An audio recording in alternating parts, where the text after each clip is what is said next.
How to find Subway promo codes. Let's get started.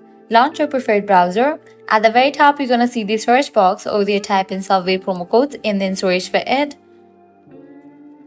With that, different website links will appear. Navigate to this one website option, couponfollow.com.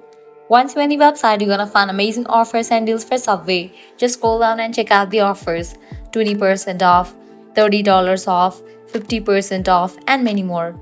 Head towards the offer that you wanna grab, just go ahead and click on it. With that, you'll get the code for it. Make sure to check the expiration date of the code whether it is valid or not. If it is valid, you can copy the code, then click on Redeem at Subway. You will be directed to the official website of it. Once you're on the website, you can go ahead and log into your account, make your purchase, and proceed to checkout. While you are in the checkout page, you're going to find this section of codes. Over there, type in the copied code and confirm your purchase. With that, you will get the discount. Also, you can give a try to other offers, as in this website you're gonna find tons of offers and deals for Subway. To grab any of the offer, you have to use same exact steps. Lastly, what you can do is head back. You can also give a try to other website, as other website will also provide you working promo code for Subway. So this is how you can easily find Subway working promo codes. At the end, if you guys find this video helpful, don't forget to like, share and subscribe to our channel.